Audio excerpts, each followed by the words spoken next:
Hi, my name is Eileen Garza, and I'm the Assistive Technology Lead. We're going to be talking a little bit today about the use of a neck loop and Inspiro microphone for your student.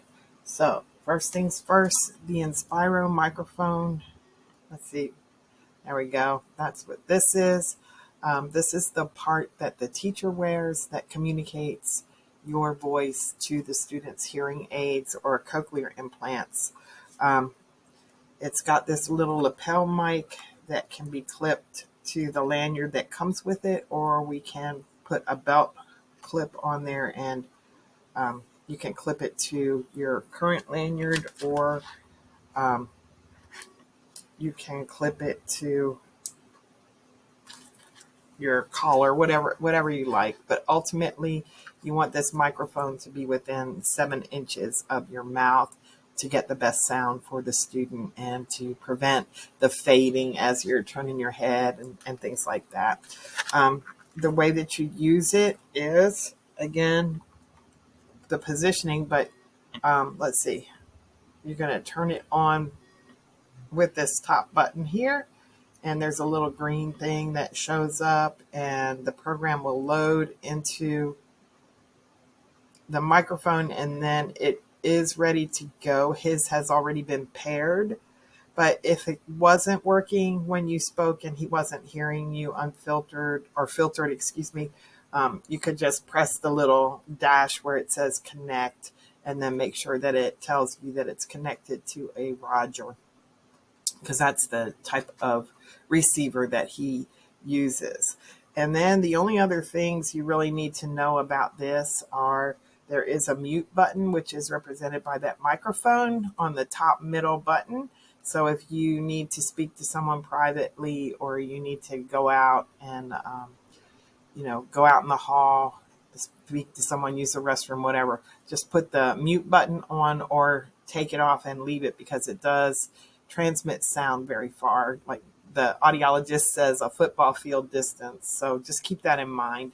We don't want the student having a lot of distracting noises. We want them to be able to hear your lecture and your content clearly. So be aware of that. There is 2 ports on the bottom of this. One is an audio port, and if the student is using a Chromebook or some other type of audio device, they can plug an audio cable from here into the headphone jack, and the computer will speak directly to their hearing aids. They don't have to wear headphones over their hearing aids, which can be disruptive. You get that squelch kind of sound.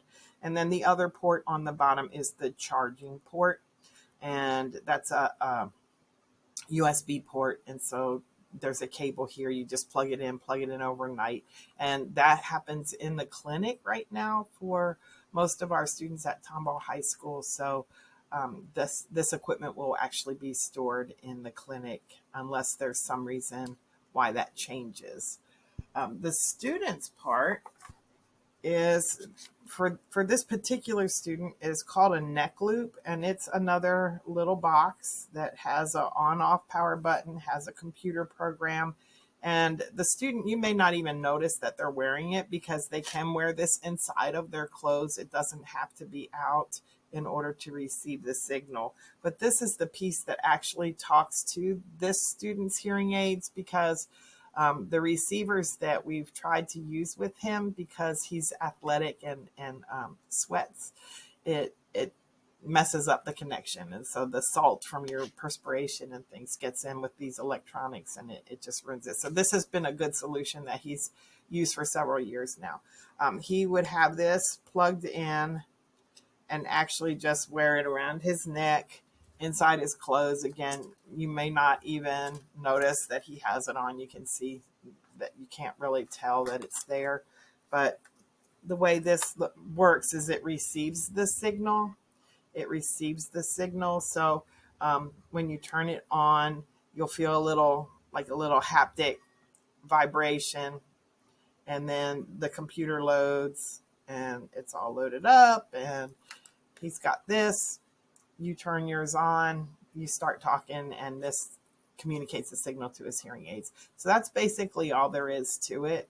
And If you need any assistance with it, just contact me through the email eileengarza@tomballISD.net, and that's Eileen with the E, and I'll be happy to come by and help you out. If you are using a Red Cat tower and you're using that system, I'm going to include that video in this, and that way you can see that's an option as well. So we need our students to be able to hear you clearly, and those are basically the two choices that we have for this particular student, and we're going to make it work. So let me know if you need help. Thanks.